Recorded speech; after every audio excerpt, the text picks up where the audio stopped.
masa kini, banyak berlaku isu amalan tidak beretika dalam kalangan pekerja di negara Malaysia.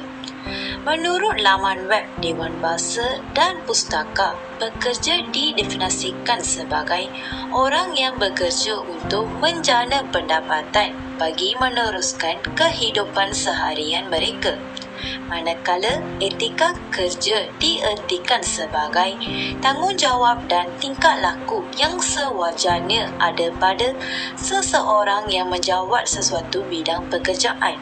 Tapi persoalannya adalah, adakah pekerja masa kini mengamalkan etika dalam pekerjaan mereka? Maka dalam video ni, kita akan membincangkan isu ini secara terperinci dan akan mengenal pasti cara kita boleh lakukan untuk menangani isu amalan tidak beretika dalam kalangan pekerja supaya kita dapat melahirkan pekerja yang bermoral tinggi di alam pekerjaan. Objektif projek video mengenai permasalahan di alam pekerjaan dalam kalangan pekerja di Malaysia mungkin termasuk: Nombor 1, memberi kesedaran terhadap masalah yang dihadapi oleh para pekerja di Malaysia dalam alam pekerjaan mereka. Nombor 2, memberi pekerja pemahaman yang lebih baik dan erang tentang hak-hak pekerja dan undang-undang buruh di Malaysia. Kita dapat mengetahui mengenai undang-undang buruh dan hak-hak pekerja dalam membantu melindungi dan meningkatkan kondisi kerja mereka. Nombor 3, menghadirkan kesaksian langsung daripada pekerja di Malaysia yang telah menghadapi masalah dalam alam pekerjaan mereka. Nombor 4, dengan kempen kesedaran, kita dapat luaskan kesedaran masyarakat dan pihak yang penting dalam mengatasi masalah di alam pekerjaan. Permasalahan utama di alam pekerjaan adalah gangguan seksual.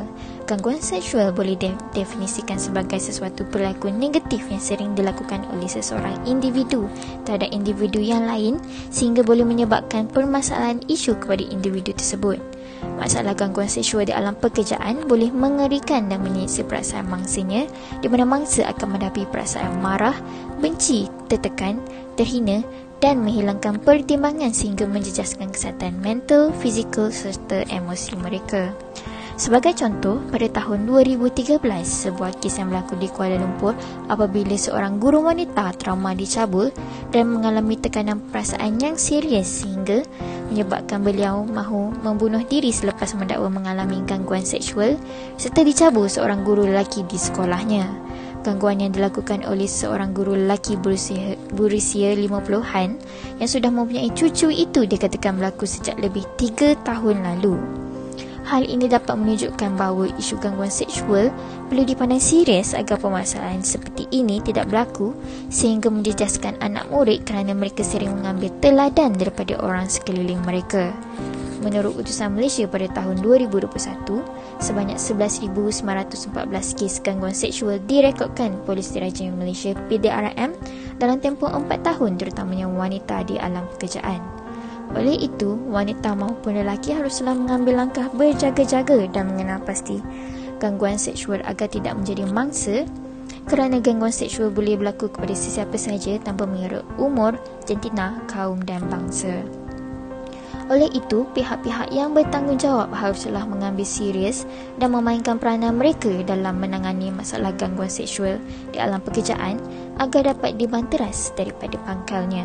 Kesimpulannya, apabila kita bercakap tentang permasalahan di tempat kerja, kita sendiri ambil maklum tidak ramai yang berani untuk membicarakan tentang kejadian yang berlaku kerana takut berhadapan dengan pandangan negatif oleh rakan sekerja. Ia boleh dianggap sebagai suatu bentuk diskriminasi kerana mangsa boleh mengalami gangguan emosi, malah mental yang serius disebabkan penekanan dengan masalah yang mereka hadapi. Oleh itu, isu ini amatlah dibahas daripada terus berleluasa yang akan menjadi satu penyakit dan menjadi kebiasaan dalam kehidupan masyarakat. Tuntasnya, permasalahan di tempat kerja tidak boleh dipersepsikan sebagai masalah peribadi dalam sebuah organisasi kerana isu yang tidak boleh dipandang remeh yang akan melibatkan masa depan mangsa dan juga imej organisasi. Oleh itu, adalah diharapkan permasalahan ini dapat memberi maklumat bagi menyelesaikan masalah di tempat kerja, kefahaman mereka terhadap konsep yang diceritakan dan bentuk-bentuk gangguan yang kerap dilakukan. Dengan ini, pihak berkuasa boleh menjadikannya sebagai landasan untuk mencari cara pencegahan awal kepada permasalahan yang bakal berlaku di tempat kerja. Sekaligus, masyarakat mengambil peluang bagi menghindari kegiatan ini daripada mengganggu keharmonian sosial dan juga perpaduan yang turut menjurus kepada persefahaman dalam kalangan masyarakat.